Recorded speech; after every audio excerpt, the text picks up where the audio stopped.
day. So you're going to have dark colors and things. Add bright colors, add some white, add fluorescent, because you're going to wind up around the black lights and stuff that's going to make it glow. You want to have things like this. And you can buy those pretty cheap in the store. Yes, indeed. Little battery-operated lights, reflective strips, reflective pieces and articles of clothing, so that when your kids are crossing the street and walking down the neighborhood trick-or-treating, they can be seen, they can be spotted. We're talking about their safety here. Yeah, yeah, and not so much. But for adults, when adults go, I mean, adults need it just as well, if not more. Probably more. And the red light looks good on you. Nice. First of all, let's go ahead and talk about some of the things you've got some ideas for. Had an idea for, it's a small box. Just take a box, cover, paint it, put the eyes on it. Just a box. And for your child to be Frankenstein. And it's tiny, it's meant for a kid. I was going to say, yeah, our heads are all too big for that. Well, maybe not yours. Now, how long did it take you to make that? This was about 15 minutes. Okay. And now, what's the first stuff on here? This is just some fur that I got at a craft store with some pom-poms. The electrodes on his neck, believe it or not, are champagne corks. Oh, okay.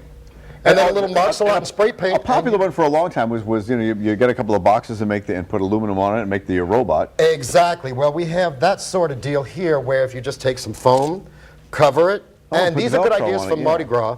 Put some Velcro, and you can have your spaceman gauntlets. Would you like to try one on? Absolutely. She'll try it on. Well, those are pretty cool. And now, what is the material actually? The material is silver lame, of course. It's Mardi Gras, but once again, it's reflective and fluorescent. Oh, yeah, that probably is so good. that it can be seen as well as being the reflective. And now, what is the big bone for? This is just for your sake, Eric. Well, it's a wooden doll, some styrofoam balls, and some hot glue. Would you like to model this?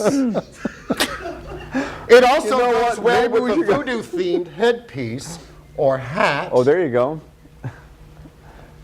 And you have a staff. All right. And is it, some other costumes out there? Some other costumes. We can't forget our little furry friends. For the dogs, yeah, for dogs and cats. Dogs and cats, yes, indeed. They are starting to decorate in costume for Mardi Gras. Might as well do Halloween. This is basically a store-bought hat, witch's hat, that I just added some gradue on.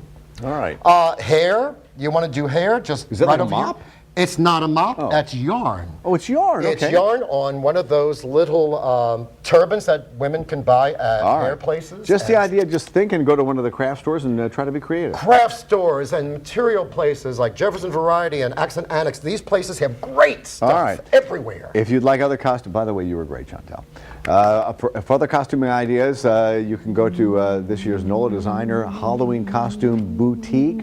It's going on tomorrow from noon to 5 p.m. at the Blue Nile. It's free and open to the public. Well, that music is scaring me to death. If you'd like more information, you can call this number, 948-2583. And coming up next, Edward will be giving us some makeup tips. Is that right? You are? Yes, indeed. We're going to be doing some makeup. I hope you're making up her, or we can bring Wayne in. It'll be good. Well, I was going to use you and use stencils and spray paint. Because I need it. All right, back with more after this. Stay right there. With the free WWL-TV.com iPhone app, get the latest news, share it with your friends, or post news tips.